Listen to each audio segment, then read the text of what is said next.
Professor Yunus এবং mister Rahman যদি এই রাউন্ডে জিতে যান, তাহলে বিপ্লবীদের বারবারন্ত অবস্থা হবে, এতে কোনো সন্দেহ নেই। আর এর বিপরীতে মহামান্য রাষ্ট্রপতি শাহাবুদ্দিন চুপ্পু এবং মাননীয় সেনাপ্রধান জেনারেল ওয়াকার যদি প্রিভেল করে যান, তাহলে আপনার ভাটার টান দেখা দেবে। 3রা অগস্ট 2024 ওই দরবারটি ছিল খুব ক্রুশিয়াল, বাংলাদেশের ইতিহাস বদলে দিয়েছে। তো আমার ধারণা আগামীকালের এই বৈঠকটাও সেটা ক্রুশিয়াল বৈঠক, এবং তাতে আপনার ইতিহাসের চাকা আবার ঘুরে যেতে পারে, সেই সম্ভাবনাও আছে বলে অনেকে মনে করছেন। ধন্যবাদ। জি জি স্যার, এই বৈঠকে কি বিষয় নিয়ে আলোচনা হতে পারে? যে ইস্যুস গুলো এখন ফোরফ্রন্টে আছে তার মধ্যে একটি হচ্ছে চট্টগ্রাম বন্দর, এবং আরেকটি হচ্ছে আপনার করিডোর, মানবিক করিডোর। এখানে আপনার প্রথম থেকেই এক ধরনের রিজার্ভেশন মেনটেন করে আছেন তারা, আপনার বিশেষ করে এই করিডোর ইস্যুতে। আর এখানে অ্যালাইনমেন্ট রিঅ্যালাইনমেন্ট যা হচ্ছে, আপনার নিশ্চয়ই খেয়াল করেছেন যে সম্প্রতি আমাদের মাননীয় সেনাপ্রধান তিনি রাশিয়া সফর করেছেন, আবার এর মধ্যে তার যুক্তরাষ্ট্র যাওয়ার কথা ছিল সেটি পোস্টপোন্ড হয়েছে। আর এই অঞ্চল ঘিরে অ্যালাইনমেন্টের অংশ হিসেবে ভিন্ন ভিন্ন অবস্থানে থেকে চীন এবং ভারত, তারা উভয় পক্ষই মনে করেন যে দিস ইজ আওয়ার ব্যাকইয়ার্ড। এখানে শ্বাসমুদ্রতা নদীর ওই পার থেকে পরাশক্তি এসে নাক গলাবে কেন? কিছু যদি করতে হয়, বলতে হয়, আমরা করব। এবং সেটি অনেকটা মনরো ডক্ট্রিনের অনুরূপ একটি বিষয়। এ ব্যাপারে মত পার্থক্যটা আছে বলে মনে হয় না। যেমন সবাইকে অবাক করে এই সিনো ইন্ডিয়া কনফ্লিক্টের সময় 62-তে মেইনল্যান্ড চায়না পক্ষ সমর্থন করে বসে তাইওয়ান।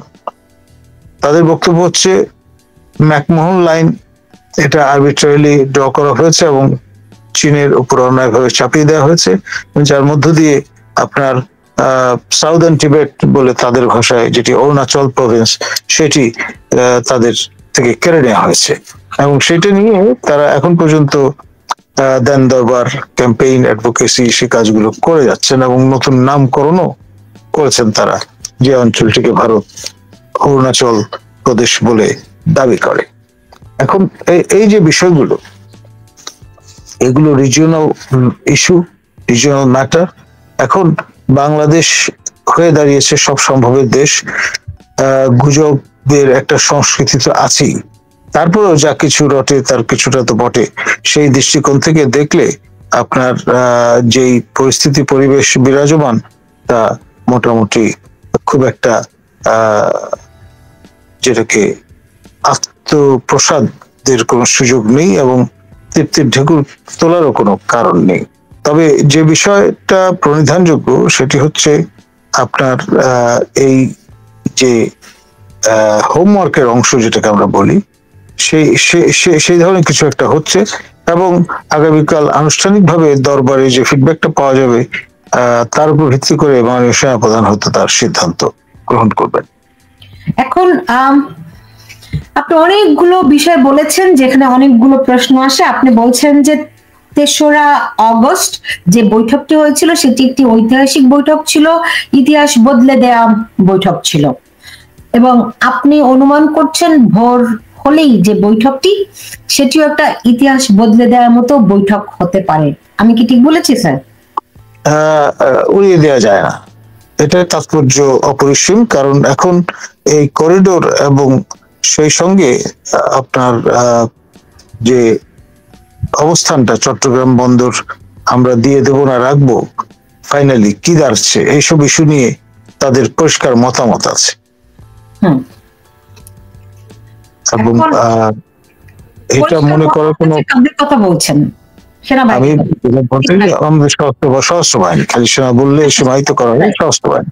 তাদের তাদের তো অনেকগুলো মতামতই ছিল, তারা আওয়ামী লীগকে নিষিদ্ধ না করার অনুরোধ করেছিল, সেটি রাখা হয়নি। তারা বলেছে করিডোর দিতে তারা সম্মত নয়, তাদের শর্ত আছে, সেটিও ডক্টর ইউনূস বলেছেন যে মানুষ রাজি না হলে রাজি করাতে হবে, দিতেই হবে, রাইট? সো আমরা তো দেখছি যে তাদের মতামত, সুনির্দিষ্ট যে মতামতের কথা আপনি বলছেন, সেটি মানা হচ্ছে না। সেই ক্ষেত্রে সশস্ত্র বাহিনী কি করতে পারে? দেখুন, সশস্ত্র বাহিনী বাংলাদেশের সবচাইতে অর্গানাইজড আপনার প্রেশার গ্রুপ এক অর্থে, এবং তারা যদি একমত হন কোনো বিষয়ে এবং সেটি যদি এক্সার্ট করতে চান, সেটি খুব কঠিন কাজ নয়। আপনার 1/11 সময় আমরা দেখেছি কিভাবে বঙ্গভবনে কিছু উর্দি পড়া মানুষ মোতায়েন হয়েছিলেন, মোখলেস মহোদয়ের যে আলাবাই, সেটাও কিন্তু আমরা জানি। এবং তারপর সেখানে দিলেন military secretary the president, honourable president general Aminul Karim ছিলেন, এবং সেখানে হাজির হয়েছিলেন জেনারেল বাড়ির মতো লোক। তো ফলে একেবারে টান টান উত্তেজনা বিরাজমান ছিল, এবং শেষ অবধি একটা চেঞ্জ পরিলক্ষিত হয়, আর তার প্রতিক্রিয়া সারা দেশে তার ছাপ পড়ে। এখানেও যদি কিছু হয় তাহলে তেমনটি হবে বলে অনেকে মনে করছেন। ধন্যবাদ। আমি যদি ভুল বলে না থাকি, 1/11 সময় আমি তো তখন বাংলাদেশে, এবং আমি তখন খুবই অ্যাক্টিভ রিপোর্টার ছিলাম, তখনও কিন্তু এরকম প্রতিদিনই গুজব আসতো। এখন যেরকম আমরা গুজব দেখি, বলি যে এগুলি গুজব, আসলে তো এগুলো সত্যি সত্যি সেই অর্থে গুজব নয়। অনেক কিছু, অনেকগুলো পক্ষ বিভিন্ন রকম প্রভাব খাটাতে থাকে, যে কারণে একটি কথা বদলে আরেক রকম হয়। মানে এক একজন তার মানে ওই যে কার্ড খেলার মতো ট্রাম্প কার্ড এক একজনের দাম দিতে থাকে, ফলে ঘটনাক্রম বদলাতে একটা জায়গায় গিয়ে সেই পাপ হয়। ফলে এখন আমরা যে কথাগুলি শুনি পুরো বাতাসে, সেগুলো যে সব ফেলে দেওয়ার মতো তা তো নয়, এটা আপনিও জানেন। 1/11 সময়ের অভিজ্ঞতাটা আপনাকে বললাম, তখনও অনেকখানি এরকমই আসতো। তা কিন্তু এটার প্রেক্ষাপটে দাঁড়িয়ে যদি এইটুকু বলি যে এর বাইরে আবার উল্টাটিও ঘটে। যখন আওয়াজটি বেশি আসে, যখন কোনো আশঙ্কার কথা বেশি বেশি শোনা যায়, তখন সেই আশঙ্কাটি ঘটে না স্যার।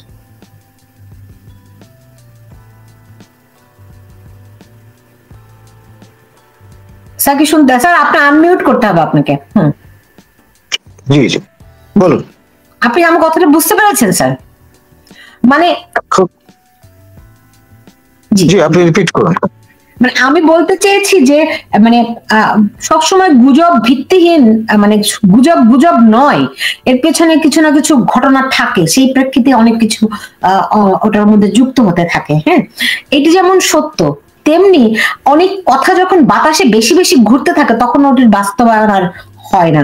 এখন যত রকম কথা শোনা যাচ্ছে, সেগুলোর ক্ষেত্রে আপনার কাছে কি মনে হয় যে ওগুলো মানে ওই যে কে কার উপরে এসে বেশি প্রভাব খাটাতে পারে, সেই প্রক্রিয়াটি যেমন চলে? আপনি একদম শুরুতে যেমন বলছিলেন যে যে তিনজন প্রভাবশালী তারা বলছে যে তাদের পক্ষে ঘটনা ঘটছে।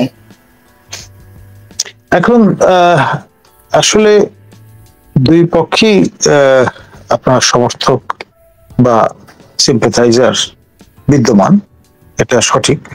তবে এটা দড়ি টানাটানি খেলার মতো, কে কত বুদ্ধি খাটিয়ে কোন দিকে নিয়ে যেতে পারে সেই বিষয়টা উড়িয়ে দেওয়া যায় না।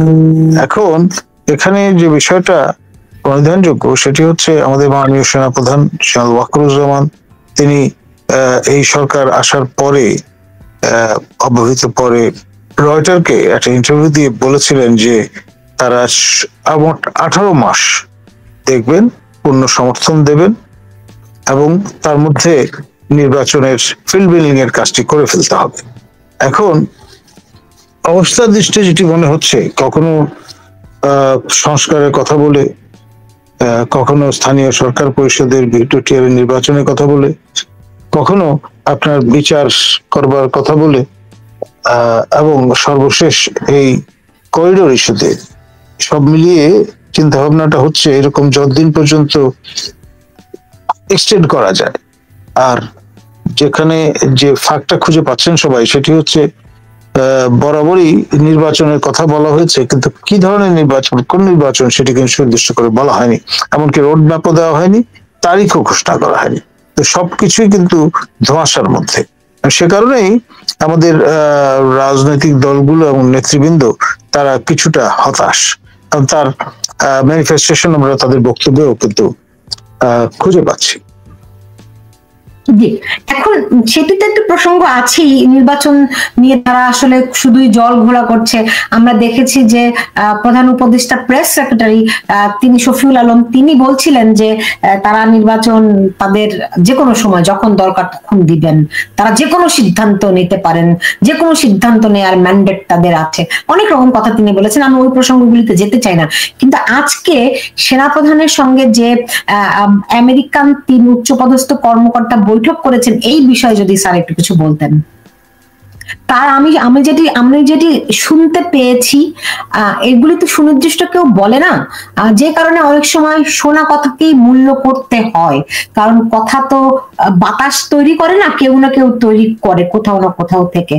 সো যেটা শুনতে পেয়েছি স্যার, যে তারা 3 জনই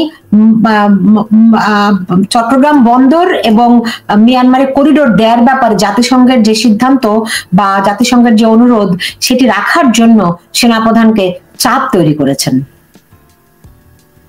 দেখুন, নানান রকমের ঘটনা ঘটছে, বৈঠক, পাল্টা বৈঠক, এগুলো রিয়ালিটির অংশ, অস্বীকার করে কোনো উপায় নেই বা লাভও নেই।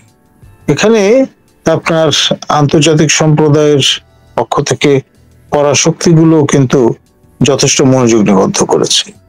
রাশিয়ান ফেডারেশন বলুন, পিপলস রিপাবলিক অফ চায়না বলুন, তাদের জন্য এটা খুবই গুরুত্বপূর্ণ একটি অঞ্চল।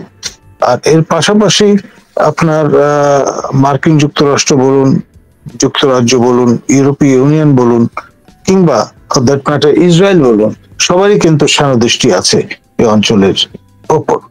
তো সব মিলিয়ে আপনার পরিবেশটা থমথমে, এবং যেহেতু দুটি দেশের মধ্যে একটি দেশের সঙ্গে আমাদের সীমান্ত হারিয়ে গেছে, এবং যদি আরাকান আর্মি প্রিভেল করে যায় তাহলে চিরতরে হারিয়ে যাবে।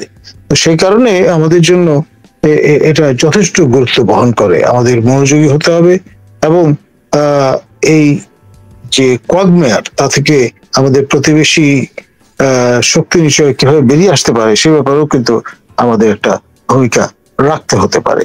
এখানে খলিল মহোদয় যতই যা কিছু বলেন না কেন যে এটি তারা করবেন, কে কি বললো না বললো তাতে কিছু যায় আসে না। আবার পররাষ্ট্রমন্ত্রী বা মন্ত্রী মর্যাদায় অধিষ্ঠিত উপদেষ্টা মহোদয় তিনি কিন্তু লুকওয়ার্ম একটা স্টাইলে চলবার চেষ্টা করছেন। সব মিলিয়ে পরিবেশ পরিস্থিতি যথেষ্ট ক্লামজি এবং কমপ্লেক্স। ধন্যবাদ। রাতভর উচ্চপদস্থ কর্মকর্তাদের দফায় দফায় বৈঠক হয়েছে, সেই বৈঠকে কি বিষয় নিয়ে আলোচনা হয়েছে সেই ধারণাটুকু কি আমরা পেতে পারি কিনা। আরেকটি প্রশ্ন খুব জোরে সোরে, যে অনেকদিন ধরে আপনি যে 3 জনের কথা একদম শুরুতে বললেন তাদের নাম আমি উচ্চারণ করতে চাই না, আই ডোন্ট লাইক ইট, কিন্তু তারা খুব চাপ তৈরি করছে সেনাপ্রধানকে বদল করার জন্য। সেনাপ্রধান বদল হতে পারেন কিনা এরকম কোনো আভাস আপনার কাছে আছে কিনা? দেখুন, যারা বিপ্লবী তারা তো ইতিমধ্যে একটি দাবি আদায় করতে সক্ষম হয়েছে, অন্তত মোটা দাগে। সেটি হচ্ছে আওয়ামী লীগের উপর কার্যক্রমের উপর একদম ব্যান আরোপ করা, এবং দ্রুততম সময়ের মধ্যে ইলেকশন কমিশন সেভাবে রেসপন্ড করেছে। এখানে আপনার 30 দিন 30 কর্মদিবস বেঁধে দেওয়া হয়েছে। এর মধ্যে আপনার বিপ্লবী যে সনদ, সেটি জুলাই বিপ্লবের সনদ হাজির করতে হবে, এবং সেটি আর বর্তমান কাটাছেঁড়া করা এই সংবিধান একসঙ্গে যায় না। ফলে সংবিধান যদি বিলুপ্ত হয় তাহলে আমাদের মহামান্য রাষ্ট্রপতি শাহাবুদ্দিন চুপ্পু তিনি তার লুকাস স্ট্যান্ডি হারিয়ে ফেলেন এবং তার সঙ্গে জেনারেল ওয়াকারের দিকে যারা আপনার অঙ্গুলি নির্দেশ করে আছেন তারা কিন্তু মানিক জোর হিসেবে ট্রিট করা শুরু করবেন এই দুজনকে। ফলে হয়তো দেখা যাবে যে তারা প্রিভেইল করছেন না আর, অথবা প্রিভেইল করছেন, either or. at what cost? At the cost of professor Yunus and আমাদের মাননীয় নিরাপত্তা উপদেষ্টা মিস্টার রহমান। স্যার, আমি এরকম মেরুকরণ শুনেছি যে প্রধান উপদেষ্টা মানে ইউনূস, প্রধান উপদেষ্টা ডক্টর ইউনূস এবং খলিলুর রহমান এক পক্ষ, আরেক পক্ষ রাষ্ট্রপতি শাহাবুদ্দিন চুপ্পু এবং সেনাপ্রধান ওয়াকারুজ্জামান। এইটা টাগ অফ ওয়ার হচ্ছে এখন।